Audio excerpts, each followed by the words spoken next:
Operation की class क्या है? Class A, B, B and C, ये डिफरेंट क्लास हैं जिनके अंदर ये काम करता है। चलो यहाँ ये बताना अब ज़रूरी है कि कौन कौन सी मोड्स में, डिफरेंट मोड्स में हम काम करते हैं। जैसे एक्टिव रीजन, रीजन मोड की बजाय रीजन बोलना चाहिए, active region, saturation region, cut off region और रिवर्स एक्टिव। ठीक है, ये रीजन मैंने बता दिए। उसके बाद क्या है कि अब हम क्लास ए, क्लास बी और क्लास ए बी और क्लास सी की बात करेंगे। ठीक है, तो उस के अंदर ये सब चीज़ें आएंगी कि कब सैचुरेशन रीजन में जा रहा है, कब कट ऑफ रीजन में जा रहा है और कब वो एक्टिव रीजन के अंदर जा रहा है। तो ये चीज़ ध्यान रखिए कि कोई भी एम्पलीफायर जब वर्क करेगा तो उसके अंदर जो उसके इनपुट सेक्शन के ऊपर जो वोल्टेज अप्लाइड है उसके बेस पर वो डिसाइड होगा कि इनपुट सेक्शन और आउटपुट सेक्शन के ऊपर बेस्ड वो डिसाइड होगा कि वो कौन से रीजन में काम कर रहा है, वो सैचुरेशन रीजन में काम कर रहा है या एक्टिव रीजन में काम कर रहा है। ठीक है, तो ये चीज़ ध्यान रखिए।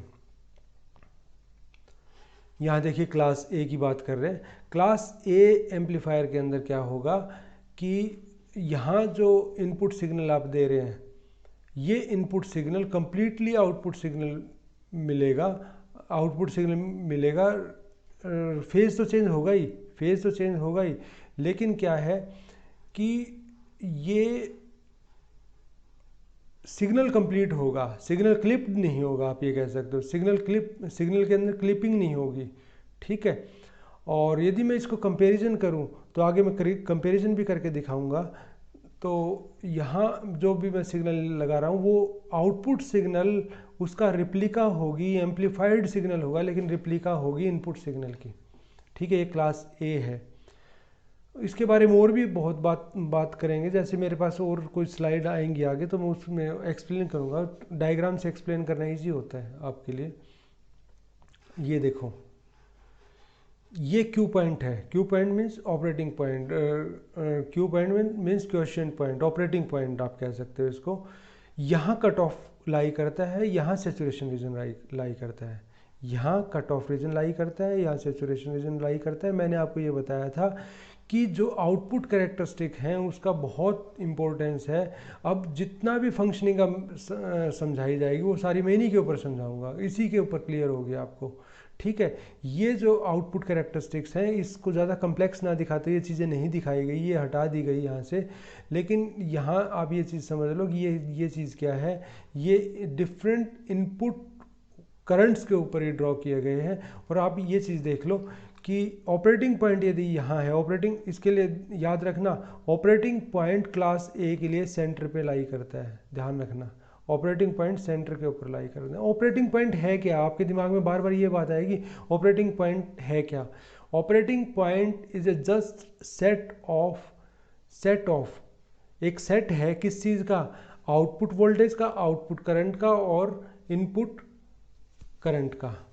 आउटपुट वोल्टेज का, ये यहाँ से आप देख सकते हो आउटपुट वोल्टेज का, आउटपुट करंट का, और साथ में कितने इनपुट करंट के ऊपर ये ड्रॉ की गई है। जैसे ये कर्व आए हुए हैं ना, ऐसे एक कर्व यहाँ भी आ सकता था, एक कर्व यहाँ भी आ जाता। ठीक है, वो कर्व आके इसमें मिल जाता है यहाँ ऐसे। ठीक है, समझ रहे हो? मैं इसको अलग अलग कलर से दिखा सकता हूँ। यदि आप ऐसी वेवफॉर्म ड्रॉ करते हो तो वो वेवफॉर्म ऐसी हो सकती है।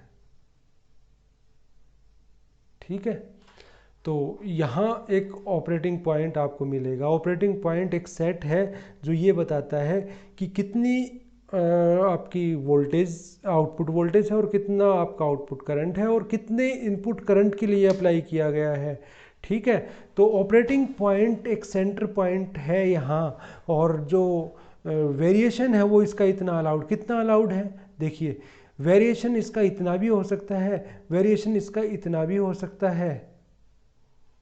ठीक है, ये थोड़ा रफ सही है, और वेरिएशन इसका कितना हो सकता है, मैं रेड ही ले लेता हूँ। वेरिएशन इसका इतना भी हो सकता है, ये फ्रीक्वेंसी चेंज कर रही है हो रही है, इसको इसके ऊपर ध्यान मत देना कि फ्रीक्वेंसी भी चेंज कर रहा हूँ मैं। एक्चुअल में तो एम्पलीट्यूड ही चेंज करके दिखाना था, लेकिन फ्रीक्वेंसी भी चेंज हो रही है साथ। फ्रीक्वेंसी एक्चुअल में चेंज नहीं होती, आप एम्पलीफिकेशन बढ़ाओगे तो फ्रीक्वेंसी चेंज नहीं होती। देखो ये एक्चुअल में ऐसे जाना चाहिए,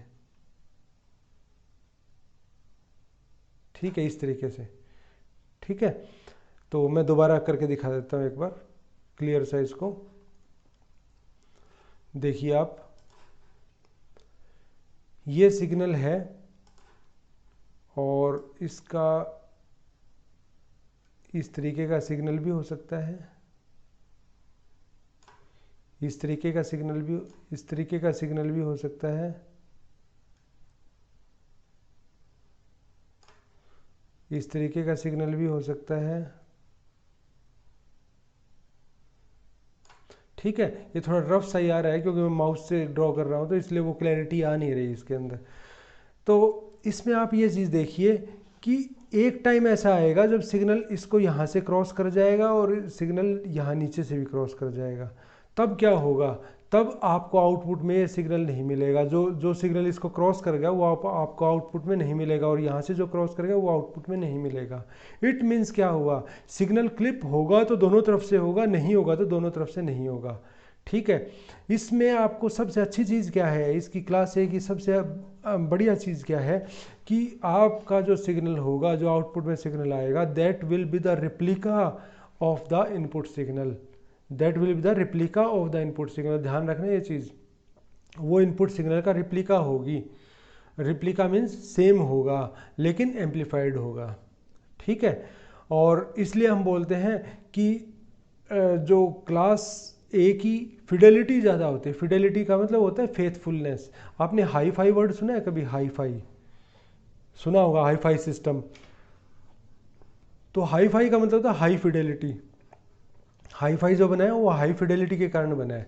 इसका मतलब क्या है कि जो आप इनपुट सिग्नल दे रहे हो एम्पलीफाई होके उसका रेप्लिका ही आपको आउटपुट में मिल रहा है, उसमें कोई चेंज नहीं आ रहा है। इसका मतलब ये है कि उसमें कोई चेंज नहीं होगा, उसकी फ्रीक्वेंसी में चेंज नहीं होगा, ठीक है, या उसके अंदर डिस्टॉर्शन नहीं आएंगे। इसका मतलब ये है, ठीक है, उसमें कोई किसी भी लेवल का, किसी भी फ्रीक्वेंसी का सिग्नल कट नहीं होगा उसके अंदर। इसका मीनिंग ये है, ठीक है।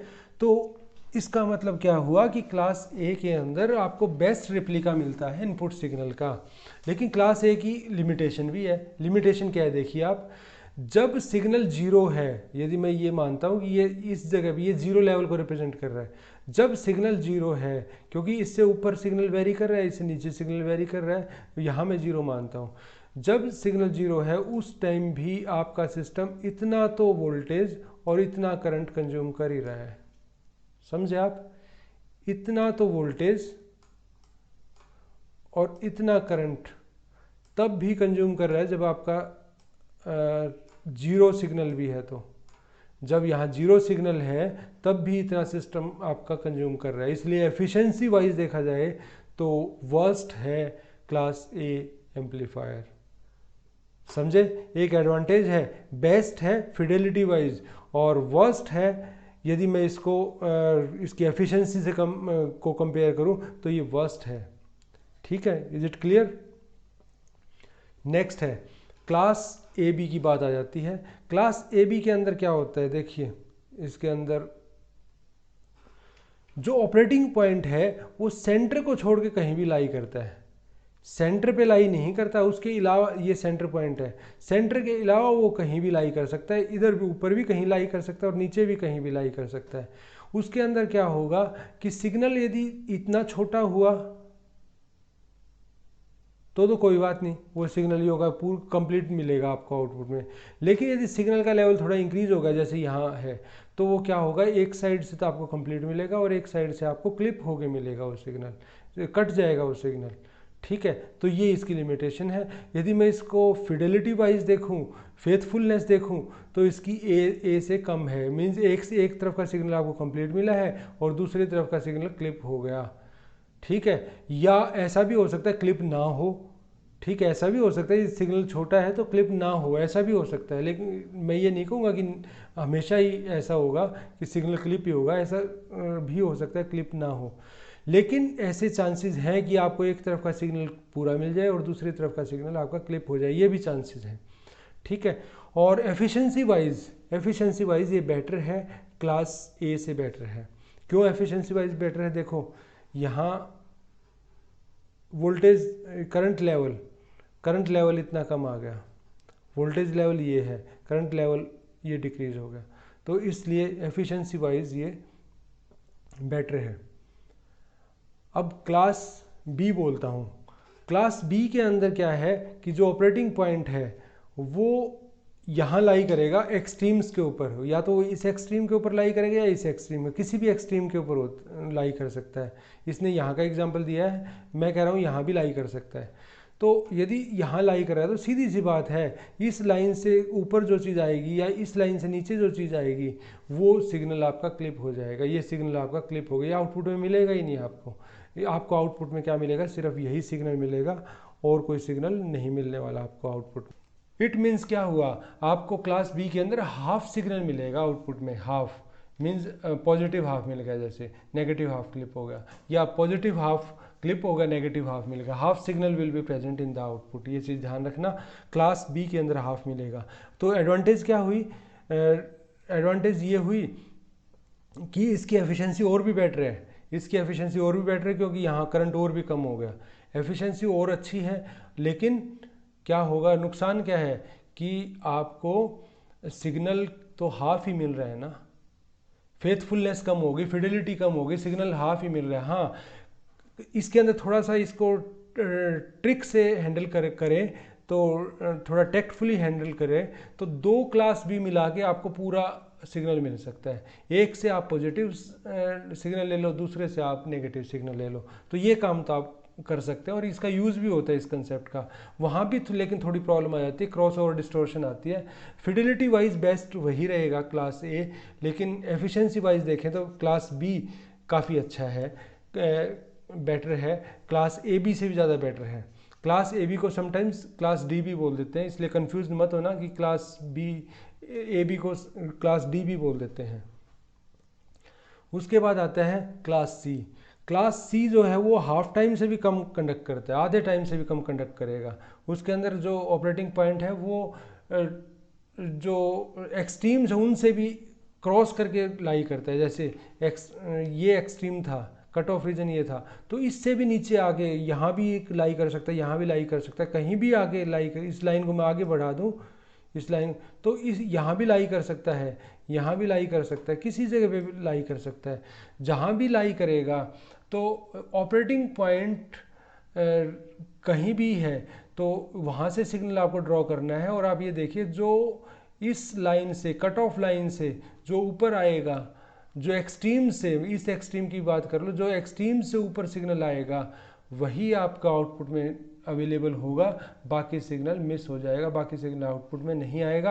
यदि मैं इस साइड भी ड्रॉ करूं तो इस लाइन से ऊपर का कोई सिग्नल है तो वो आउटपुट में शो नहीं होगा, इस लाइन से नीचे का कोई सिग्नल है तो वो आउटपुट में शो होगा।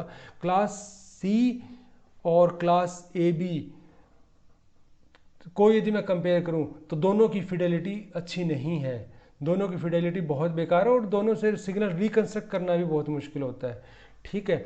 लेकिन क्लास सी की एक एडवांटेज ये है कि क्लास सी की एफिशिएंसी बहुत अच्छी है। लेकिन यदि सिग्नल की फिडेलिटी अच्छी नहीं होगी, फिडेलिटी मीन्स आपको सिग्नल जैसा दे रहे हो वैसा आउटपुट में मिल ही नहीं रहा, उसका रेप्लिका मिल ही नहीं रहा, तो आप उसका यूज़ क्या करोगे, ठीक है। तो इसमें ये चीज़ ध्यान देने वाली है।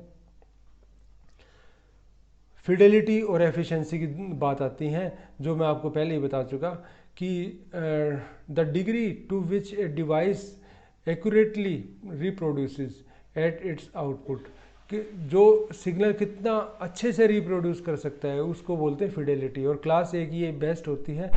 और एफिशिएंसी क्या होता है, ये रेशियो होती है आउटपुट सिग्नल की टोटल इनपुट पावर से, उसको एफिशिएंसी बोलते हैं। क्लास सी की ये बेस्ट है। एम्पलीट्यूड डिस्टॉर्शन ये क्या है, इसका भी मैं आपको हिंट दे चुका हूँ कि जब वेव शेप आपकी एक्स्ट्रा लार्ज हो जाए, टू लार्ज हो जाए, तो वो क्लिप हो जाती है, कट जाती है ऊपर से, और या नीचे से वो कट जाएगी, क्लिप हो जाएगी, यदि मैं साइंटिफिक लैंग्वेज में बोलूँ तो ये क्यों होती है? यदि बहुत बड़ा आपने इनपुट सिग्नल ले लिया या एक्सेसिव बायस आपने यूज़ कर लिया या इनसफिशेंट फॉरवर्ड बायस यूज़ किया, फॉरवर्ड बायस आपका प्रॉपर नहीं है, तो भी सिग्नल क्लिप हो जाएगा। ठीक है, वो कंसेप्ट बहुत डीप कंसेप्ट है, मैं आपको एक्सप्लेन कर सकता हूँ लेकिन टाइम परमिट नहीं करता। ठीक है, किसी को स्पेशली पूछना हो तो मुझसे पूछ सकते हैं। अब क्लास ए, क्लास बी और इन सब को मैं कंपेयर करूं तो कंपेयर कैसे कर सकता हूं? कुछ तो बातें मैं आपको पहले ही बता चुका हूं। ए की जो फिडेलिटी बहुत अच्छी है, बी की पुअर है, ए बी की एवरेज है। ठीक है, एवरेज इसलिए मान रही कि कुछ सिग्नल जो बहुत ज़्यादा एम्पलीट्यूड के नहीं होंगे वो आपको दोनों तरफ से ठीक मिल जाएंगे, सही सलामत मिल जाएंगे, पॉजिटिव हाफ और नेगेटिव हाफ दोनों ठीक मिल जाएंगे आपको। ठीक है, लेकिन यदि आपका सिग्नल थोड़ा बड़ा हो गया, थोड़ा एक लेवल को क्रॉस कर गया, तो आपको एक हाफ ठीक मिलेगा, दूसरा हाफ ठीक नहीं मिलेगा, तो इसलिए इसको एवरेज लिखा गया है।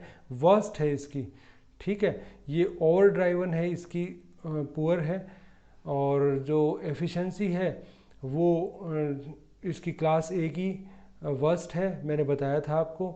ये गुड है, ये पुअर है, ये एक्सीलेंट है।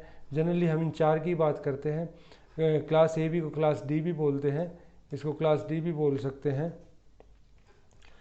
कितने टाइम कंडक्ट करता है? 360 डिग्री पे कंडक्ट करता है, मीन्स 100% टाइम काम करेगा। ये 50% कंडक्ट करेगा, मीन्स आधे टाइम काम करेगा, आधे टाइम नहीं काम करेगा। तभी तो इसको मैं कहता हूँ कि इसकी एफिशिएंसी अच्छी है। ठीक है, एफिशिएंसी क्यों गुड है? क्योंकि 50% टाइम ही काम करता है। और ये जो एफिशिएंसी इसकी है, ये 50 से 100% के बीच में काम करेगा, 50% से 100% के बीच में काम करेगा, इसलिए इसकी क्लास ए से बेटर है, लेकिन बाकी से पुअर है बाकी के कंपैरिजन में। और क्लास सी की बेस्ट है, एक्सीलेंट है, क्योंकि ये 50% से भी कम काम करता है, 50% से भी कम टाइम काम करेगा। ठीक है, और आगे बढ़ते हैं। कॉमन बेस एक्सप्लेन करने से पहले मैं आपको एक चीज़ बता देता हूँ यहाँ कि एक आइडियल एम्पलीफायर की क्या कैरेक्टरिस्टिक होती हैं, आइडियल एम्पलीफायर के अंदर क्या चीज़ एक्सपेक्टेड है। ठीक है, वो मैं यहाँ आपको थोड़ा बता देता हूँ, क्योंकि उसी के बेस पर फिर हमें आगे इनका कंपैरिजन करेंगे आइडियल का। ठीक है, आइडियल की बात कर रहे हैं, इससे कॉमन बेस से पहले मैं आइडियल की बात करता हूँ। एक आइडियल एम्पलीफायर का हम ये मानते हैं कि उसका इनपुट इम्पीडेंस इनफाइनाइट होता है, आउटपुट इम्पीडेंस 0 होता है। ये चीज़, input impedance infinite, output impedance 0। उसके बाद बात आती है गेन्स की। हम ये मानते हैं कि उसके अंदर करंट गेन, वोल्टेज गेन और पावर गेन तीनों ही इनफाइनाइट होते हैं। ये बात तो बताई मैंने आइडियल की, और आइडियल कभी होता नहीं, आप ये चीज़ समझ लो, आइडियल नहीं होता। लेकिन फिर भी एक अच्छे एम्पलीफायर की क्या पहचान होती है? उसमें आपको एक अच्छा वोल्टेज गेन मिले, एक अच्छा करंट गेन मिले, अच्छा पावर गेन मिले, ये चीज़ हो गई। इनपुट इम्पीडेंस उसका हाई होना चाहिए, आउटपुट इम्पीडेंस लो होना चाहिए। जितना हाई इनपुट इम्पीडेंस होगा उतना, और जितना लो आउटपुट इम्पीडेंस होगा, उतना ही आपका एम्पलीफायर बेटर है। अब बात आती है कॉमन बेस एम्पलीफायर की। बात करते हैं हम कॉमन बेस एम्पलीफायर के अंदर क्या है कि बाकी सब चीज़ें लिख दी मैंने कि known as the grounded base amplifier, क्योंकि कॉमन बेस है तो इसलिए ग्राउंडेड बेस बोलते हैं, क्योंकि कॉमन है तो उसको ग्राउंड किया जाता है। कॉमन बेस के अंदर वोल्टेज गेन जो आपको है वो अच्छा मिलता है, काफ़ी अच्छा मिलता है। और उसके बाद क्या है, इसका जो करंट गेन है वो लेस देन 1 है। करंट गेन लेस देन 1 है, एक से भी कम है, मीन्स जितना आप करंट दोगे उससे कम ही रह जाएगा, जितना इनपुट में दोगे उससे कम ही रह जाएगा आउटपुट में। और इसके अंदर एक चीज़ और क्या है कि स्मॉल इनपुट इम्पीडेंस है और आउटपुट इम्पीडेंस हाई है। ठीक है, याद रखो, जो आपको आइडियली चाहिए उससे अपोजिट है। आइडियली आपको चाहिए इनपुट इम्पीडेंस हाई और आउटपुट इम्पीडेंस लो, और आपको यहाँ क्या मिल रहा है, इनपुट इम्पीडेंस लो, आउटपुट इम्पीडेंस हाई। इसलिए यदि मैं इसको देखूँ तो इम्पीडेंस मैचिंग इसमें बिल्कुल नहीं होगी। इसका मतलब क्या है कि देखो, ये मैंने क्यों बताया input impedance high, R I को मैं कहता हूँ कि that must be as high as possible. ठीक है, दैट टेंस टू इन्फिनिटी, वो इन्फिनिटी को अप्रोच करना चाहिए आर आई। और आर ओ क्या होना चाहिए, आर ओ मस्ट 10 to 0। ऐसा क्यों बोल रहा हूँ मैं ये चीज़, ये ध्यान रखना, जितना ये कम होता चला जाएगा और जितना ये इंक्रीज होता चला जाएगा, जितना ये कम होता चला जाएगा मीन्स ये इन्फिनिटी नहीं रहा, डिक्रीज होता चला गया, उतना ये मान लो कि आपके एम्पलीफायर के पर्सनल लॉस बढ़ते चले जाएंगे, वो खुद चीज़ें खाना शुरू कर देगा। समझ गए वो चीज़ कि उसने एम्पलीफाई करके आउटपुट में नहीं दिया, उसने अपने अंदर ही वेस्ट कर दिया वो चीज़। ठीक है, एक दो लड़के हैं, किसी घर में दो बेटे हैं, और उसमें से क्या करता है कि एक बेटा अर्निंग करता है 10,000 पर मंथ की और एक 50,000 पर मंथ की। जो 50,000 पर मंथ की जो अर्निंग कर रहा है वो क्या करता है कि मोस्टली अपने ऊपर खर्च कर देता है और वेस्ट कर देता है, और लाके क्या देता है 5,000 सेव करता है। ठीक है, और सेव नहीं करता मीन्स वो जब घर पर लेके आता है तो 5,000 लेके आता है, और दूसरा जो बेटा है वो 10,000 की अर्निंग कर रहा है, और 10,000 में से वो 1,000 उसने वेस्ट किया और 9,000 वो घर पर देता है। कौन सा बेटर हुआ आप देखो, जिसने गेन कम मिला, जिससे गेन भले ही कम मिला लेकिन जिसने वेस्टेज नहीं किया, ठीक है, वो बेटर है। जिसने गेन कम किया मीन्स जिसने 10,000 अर्न किए लेकिन वेस्टेज जिसने 1,000 की, और एक वो है जिसने गेन तो 50,000 किया लेकिन वेस्टेज उसने 45,000 की कर दी, तो इसका मतलब वो अच्छा नहीं है। ठीक है, तो अब यहाँ क्या है, यहाँ देखिए कि जितना आप इसको डिक्रीज करते जाओगे और जितना आप इसको इंक्रीज करते जाओगे, इसका मतलब वो है कि एम्पलीफायर ने इनपुट जो ली उसको यदि वो गेन, उसका प्रॉपर गेन होगा भी तो वो आउटपुट तक सप्लाई नहीं कर पाएगा, वो उतनी आउटपुट दे नहीं पाएगा। तो ये चीज़ बहुत ज़रूरी है कि इनपुट इम्पीडेंस इनफाइनाइट होना चाहिए और आउटपुट इम्पीडेंस 0 होना चाहिए। ये दिस इज़ वेरी इंपॉर्टेंट।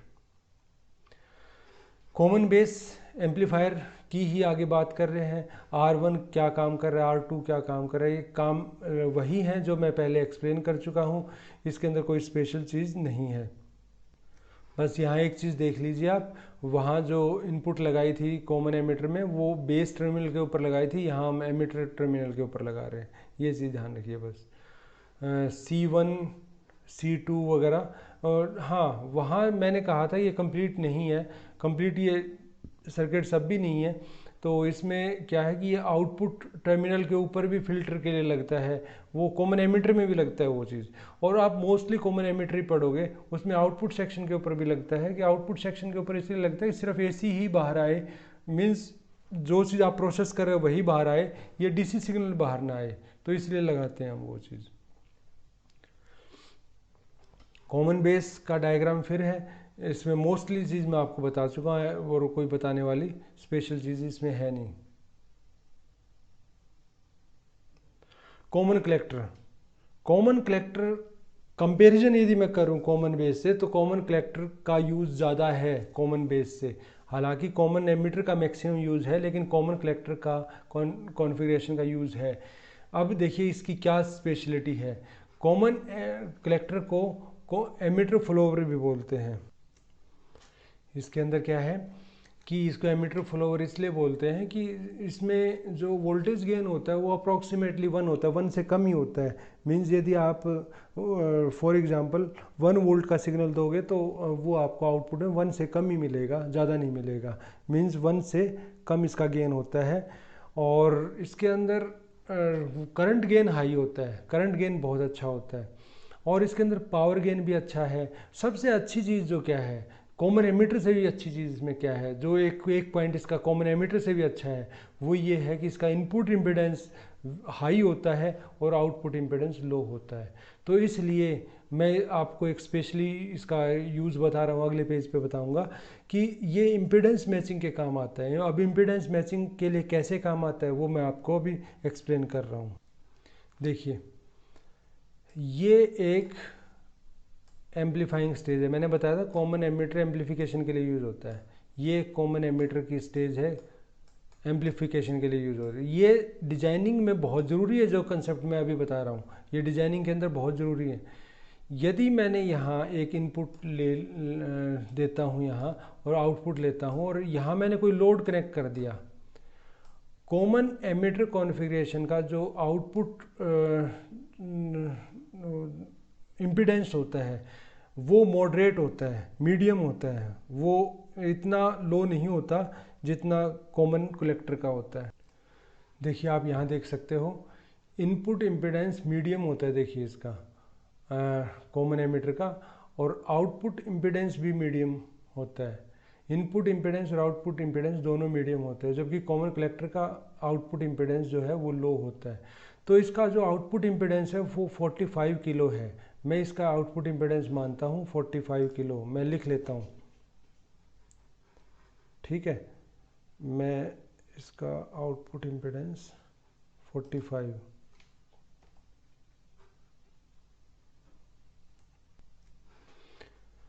तो ये देखिए मैंने यहाँ इसका आउटपुट इम्पीडेंस कर लिया 45K, ठीक है, ये मैंने ड्रॉ कर लिया। ये RL है। अब यदि RL की वैल्यू मैं लेता हूँ 1 मेगा ओम में, तो इसका मतलब क्या है कि मैक्सिमम जो आउटपुट मिलेगी वो आपको इसके अक्रॉस मिलेगी। पोटेंशियल डिवाइडर फार्मूला लगाना पड़ेगा, 1 mega ohm divide by 1 mega ohm plus 45 kilo ohm multiplied by जितनी वोल्टेज आउटपुट इससे आ रही है। समझ लो आप ये चीज़। अब ये 45K है यहाँ, और मैं यदि यहाँ 45K का ही एक रेजिस्टेंस यहाँ लगा दूँ लोड में, तो क्या होगा, सोचिए आप क्या होगा। इसका मतलब क्या है कि आपको यहाँ जो आउटपुट मिलेगी वो 50% ही मिलेगी। इसने चाहे कितना भी एम्पलीफाई कर दिया हो, लेकिन जो आपको आउटपुट मिलेगी वो 50% मिलेगी। यदि इसने आउटपुट में फॉर एग्जांपल 10 वोल्ट सिग्नल दिया है, तो आपको आउटपुट में यहाँ क्या मिलेगा, 5 वोल्ट ही मिलेगा, यदि इसकी वैल्यू 45K है तो, 45 किलो है तो। और 40 जितनी ये वैल्यू डिक्रीज, क्योंकि ये तो कांस्टेंट है, ये तो मैंने बता दिया कॉमन एमीटर की लगभग इतनी होती है, लगभग इतनी। तो क्या है कि इसके अंदर मैं डिक्रीज करता, जितना डिक्रीज करता चला जाऊंगा, इसमें भी थोड़ा बहुत वेरिएशन होगा, मैं ये नहीं कह रहा कि कांस्टेंट है। यदि मैं इसको जितना डिक्रीज करता चला जाऊंगा तो क्या होगा कि यहाँ लॉस बढ़ता चला जाएगा, इसमें लॉस इंक्रीज होता चला जाएगा, ठीक है।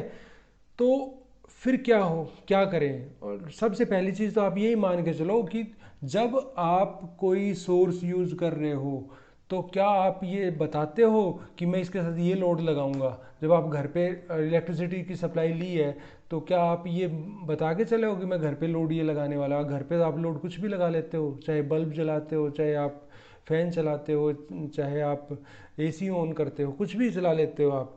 तो इसका मतलब क्या है कि जैसे जैसे लोड वेरिएशन होगा, जैसे लोड में वेरिएशन होगा, वैसे ही आउटपुट के अंदर अप डाउन होता रहेगा, आउटपुट में अप डाउन होता रहेगा। कभी आउटपुट कम आएगी, कभी आउटपुट ज़्यादा आएगी। तो दिस इज़ नॉट डिजायर्ड, ये चीज़ होनी नहीं चाहिए। तो उसके लिए क्या करते हैं, अब कॉमन कलेक्टर कॉन्फ़िगरेशन को देखो। मैं आपको समझाने की कोशिश कर रहा हूँ कि लोडिंग इफेक्ट क्या होता है, लोडिंग इफेक्ट समझाने की कोशिश कर रहा हूँ मैं।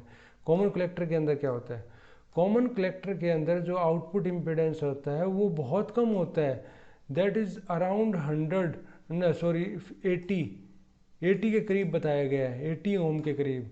वहाँ क्या था 45 किलो और यहाँ क्या है 80, ठीक है।